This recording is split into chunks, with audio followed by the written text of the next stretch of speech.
দর্শক, আমি এই মুহূর্তে আছি সিলেট লাউয়াছড়া জাতীয় উদ্যান মৌলভীবাজার শ্রীমঙ্গলে। আজকের ভিডিওটি আমি সাজিয়েছি লাউয়াছড়া জাতীয় উদ্যান নিয়ে। এই উদ্যানের ভিডিও নিয়ে আমার ভিডিওটি তৈরি করা। আশা করি আমার ভিডিওটি আপনাদের ভালো লাগবে। এখানে প্রতি বছর সারা বাংলাদেশ ও পৃথিবীর বিভিন্ন প্রান্ত থেকে মানুষ ঘুরতে আসেন। আশা করি আমার ভিডিওটি ভালো লাগবে। যদি ভিডিওটি ভালো লাগলে অবশ্যই আমার চ্যানেলটি সাবস্ক্রাইব করবেন, পাশাপাশি লাইক কমেন্ট শেয়ার করবেন। ধন্যবাদ।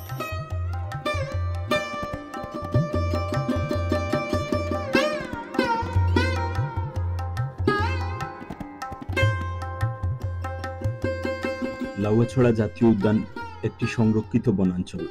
সিলেট বিভাগের মৌলভীবাজার জেলার কমলগঞ্জ ও শ্রীমঙ্গল আংশিক উপজেলায় লাউয়াছড়া জাতীয় উদ্যান অবস্থিত। বাংলাদেশের যে 7টি বন্যপ্রাণী অভয়ারণ্য ও 10টি উদ্যান আছে তার মধ্যে লাউয়াছড়া অন্যতম। শ্রীমঙ্গল শহর থেকে মাত্র 10 কিলোমিটার দূরত্বে এর অবস্থান। 1250 হেক্টর আয়তন বিশিষ্ট এই উদ্যানটি প্রাকৃতিক জাদুঘর বললেও কম হবে। বিভিন্ন প্রকার গাছগাছালি ও পশু পাখি এ বনের শোভা আরও বৃদ্ধি করেছে। জীব বৈচিত্র্যে ভরপুর নান্দনিক সৌন্দর্যের অন্যতম স্থান এই উদ্যান দেশে ট্রপিক্যাল রেইন ফরেস্ট হিসাবে খ্যাত। লাউয়াছড়া উদ্যান মৌলভীবাজার জেলার অন্যতম একটি দর্শনীয় স্থান। জাতীয় তথ্যকোষের হিসাবে এই উদ্যানে 460 প্রজাতির দুর্লভ উদ্ভিদ ও প্রাণী রয়েছে। তার মধ্যে চাপালি, সেগুন, আগর, জারুল, আকাশমণি, লোহাকাঠ, আওয়াল সহ 160 প্রজাতির উদ্ভিদ, 20 প্রজাতির স্তন্যপায়ী প্রাণী, 240 প্রজাতির পাখি, 6 প্রজাতির সরীসৃপ রয়েছে। উল্লেখযোগ্য বন্যপ্রাণীর মধ্যে হরিণ, লজ্জাবতী, বানরমুখ, পুরা হনুমান, বনরুই, গন্ধকুকুর, বাগদাস, বনমুরুগ, সজারু, অজগর সাপ, গুই সাপ, হনুমান, শেয়াল, মেছোবাঘ, চিতাবাঘ, বনবিড়াল, কাঠবিড়ালি, বন্যকুকুর উল্লেখযোগ্য। এছাড়াও রয়েছে পাহাড়ি ময়না, ধনেশ, মাথুরা, সবুজ ঘুঘু সহ বিভিন্ন ধরনের পাখি। বনের সৌন্দর্য উপভোগের জন্য এক কথায় অসাধারণ এই জাতীয় উদ্যানটি। একটি জায়গা প্রতি বছর বাংলাদেশের বিভিন্ন প্রান্ত থেকে হাজার হাজার মানুষ প্লাস বহির্বিশ্বের বিভিন্ন জায়গা থেকে হাজার হাজার মানুষ এখানে ঘুরতে আসেন এই লাউয়াছড়া জাতীয় উদ্যানে। তো আমি আজকের পুরো ভিডিওটি সাজিয়েছি লাউয়াছড়া জাতীয় উদ্যান নিয়ে। দর্শক, আমি এখন আছি লাউয়াছড়া জাতীয় উদ্যানের ভিতরে। লাউয়াছড়া জাতীয় উদ্যানের ভিতর দিয়ে এই ট্রেন লাইনটি চলে গেছে। এই যে রেলওয়ে ট্র্যাকটি এদিক দিয়ে যাওয়ার কারণে এখানে আগত দর্শনার্থীরা এই ট্র্যাকের উপরে উঠে ছবি উঠান। তো যদি আপনি এখানে বেড়াতে আসেন আর এদিক দিয়ে ট্রেন যাওয়াটা দেখেন, আপনার কাছে অসাধারণ লাগবে। আমি আমার ভিডিও রেকর্ড করার ভিতরে যদি সুযোগ থাকে তবে আমি এই ট্র্যাকটি এখান দিয়ে যদি ট্রেন যায় তবে সেই দৃশ্যটি নেওয়ার চেষ্টা করব। তবে আমার কাছে লাউয়াছড়া জাতীয় উদ্যানের ভিতরের এই দৃশ্যটি অসাধারণ লেগেছে। যদি আপনাদের কাছে ভালো লেগে থাকে অবশ্যই কমেন্টস করবেন।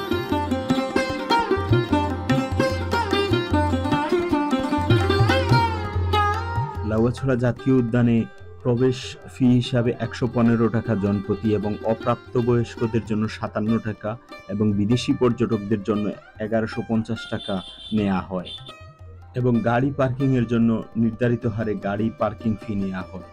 আপনি 200 থেকে 600 টাকায় এখানে গাইড নিতে পারবেন।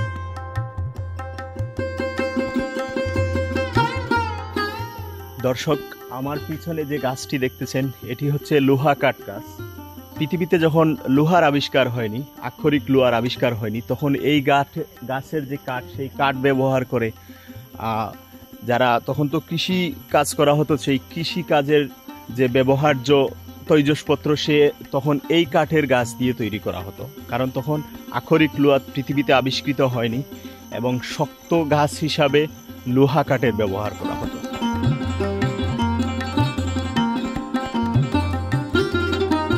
দর্শক, যেভাবে আসবেন এই জাতীয় উদ্যানে, ঢাকা থেকে ট্রেন বা বাসে আসতে পারবেন। এখানে ট্রেনে আসলে কমলাপুর রেল স্টেশন থেকে শ্রীমঙ্গল পর্যন্ত 240 থেকে 830 টাকায় জনপ্রতি ভাড়ায় আসতে পারবেন। আর বাসে যদি আসেন ঢাকা ফকিরাপুল কিংবা সায়দাবাদ স্টেশন থেকে 570 টাকা থেকে 700 টাকায় হানিফ, শ্যামলী, এনা, এসি নন এসি বাস যুগে শ্রীমঙ্গলে এসে পৌঁছাতে হবে। শ্রীমঙ্গল থেকে 100 বা 150 টাকা সিএনজি যুগে চলে আসবেন এই জাতীয় উদ্যান।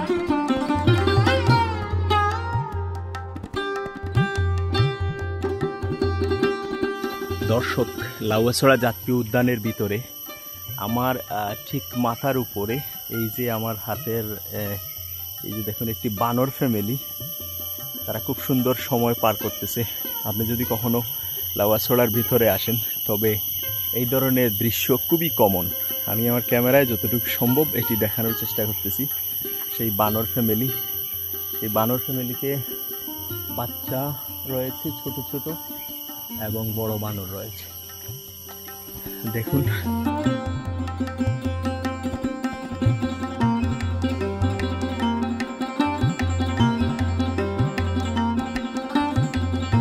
দর্শক, লাউয়াছড়া জাতীয় উদ্যানে আসলে শ্রীমঙ্গল শহরে আবাসিক হোটেলে কিংবা শ্রীমঙ্গলে থাকা যে কোনো রিসোর্টে থাকতে পারবেন।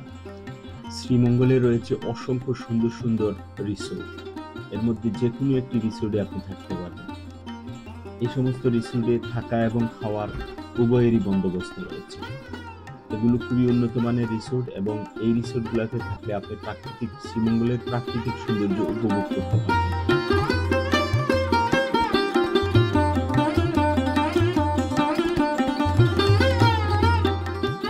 লাউয়াছড়া জাতীয় উদ্যানে লোহা কাঠের মতো এরকম অসংখ্য বিরল প্রজাতির গাছের দেখা পাওয়া যায়। আপনারা যদি এখানে আসেন তবে এই গাছগুলো খুব সহজে দেখতে পারবেন, যেগুলো সচরাচর আমাদের প্রকৃতিতে এখন আর অবশিষ্ট নাই। হয়তোবা বিলুপ্ত প্রজাতি, নয়তোবা বিরল প্রজাতির। এখানে সেইগুলার সংরক্ষণ রয়েছে। যেহেতু এটা একটি জাতীয় উদ্যান, তাই এখানে হয়তো সরকারিভাবে এগুলার স্থাপন করা হয়েছে। আপনি যদি লাউয়াছড়া জাতীয় উদ্যানে আসেন তবে এই গাছগুলো আপনার চোখে পড়বে এবং প্রত্যেকটি গাছের নিচে হচ্ছে সাইনবোর্ড আকারে এগুলা দেওয়া আছে কোনটা কি গাছ।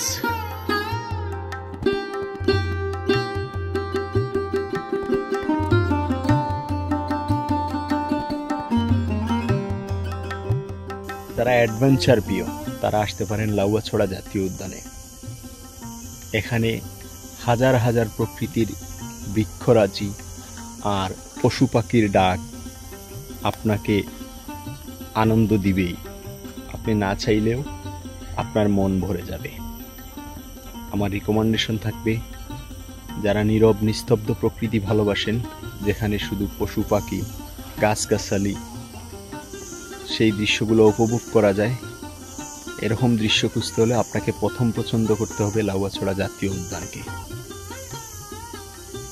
এখানকার পরিবেশ আপনাকে একেবারে শান্ত করে তুলবে। যদি কখনো সুযোগ হয় অবশ্যই লাউয়াছড়া জাতীয় উদ্যানে আসবেন, দেখে যাবেন এখানকার সৌন্দর্য।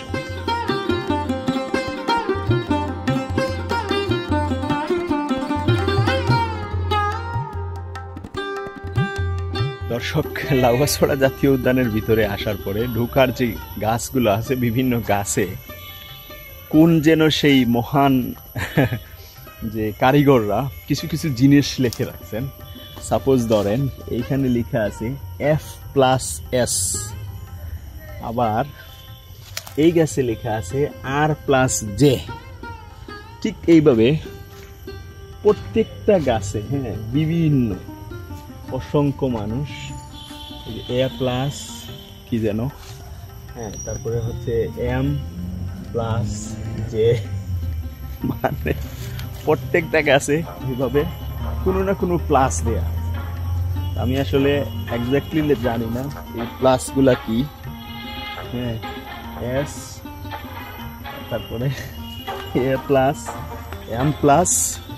যদি কখনো আসেন লাউয়াছড়া জাতীয় উদ্যানে এই দৃশ্যগুলো আপনার চোখে পড়বে।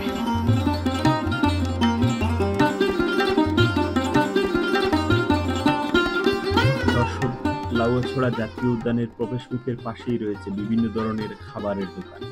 এখানে স্থানীয় ফল, ফুড, ফাস্টফুড আইটেম এবং শ্রীমঙ্গলের স্থানীয় কাগজি লেবুর শরবত পেয়ে যাবেন। ধন্যবাদ আমার ভিডিওটি দেখার জন্য।